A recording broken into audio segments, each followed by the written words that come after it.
क्या आपने कभी सोचा कि सरकार को कैसे पता चलता है कि देश में लोग कितना कमाते हैं, कौन अमीर है, कौन मध्य वर्ग में आता है और कौन अभी भी संघर्ष करता रहा है। नमस्कार, मैं हूं अमर कुमार और आज हम बात करने जा रहा हूं एक महत्वपूर्ण सर्वे के बारे में जिसका नाम है नेशनल हाउसहोल्ड इनकम सर्वे NHIS। ये सर्वे सिर्फ नंबर का खेल नहीं बल्कि देश में हर घर की आर्थिक स्थिति को बताने का जरिया है।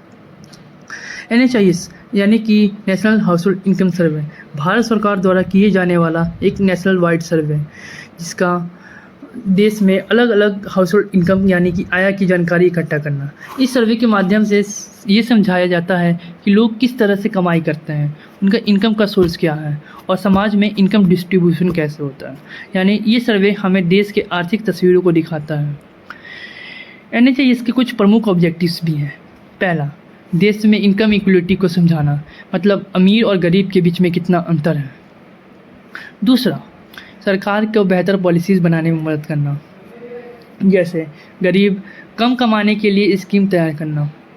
तीसरा, एक्यूरेट डाटा कलेक्ट करना ताकि डिसीजन और अनुमान से नहीं बल्कि फैक्ट के आधार पर लिया जा सके। और चौथा, ये जानना कि लोगों को ज़्यादा सपोर्ट की ज़रूरत है। अब सवाल आता है कि NHIS इतना इम्पोर्टेंट क्यों? क्योंकि बिना सही डाटा के सही प्लानिंग पॉसिबल नहीं है।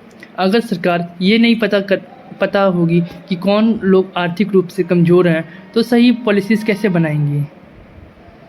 NHIS के जरिए गरीब को कम करने में मदद मिलता है, रोज़गार बेहतर बनती है और देश में इकोनॉमिक बैलेंस बनाया जा सकता है। ये सर्वे एक तरह से देश में डेवलपमेंट का बेस तैयार करता है। मान लीजिए आपके एरिया में कोई बेरोज़गार है तो वो मदद पहुंचाने में देरी हो सकती है, लेकिन NHIS सर्वे के जरिए सरकार को सही जानकारी मिलती है और ज़रूरतमंद लोगों तक सहायता जल्दी पहुंचाई जा सकती है।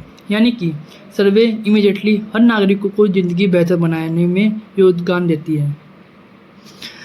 अंत में मैं बस इतना ही कहना चाहता हूँ कि नेशनल हाउसहोल्ड इनकम सर्वे सिर्फ एक सर्वे नहीं बल्कि देश में आर्थिक सच्चाई को समझाने के लिए एक पावरफुल टूल है। ये हमें एक ऐसा भारत की ओर ले जाता है जहाँ डिसीजन डाटा के आधार पर किया जाता है और व्यक्ति को बराबरी का मौका मिलता है। धन्यवाद। मेरा नाम है अमर कुमार और आप देख रहे हैं मुझे।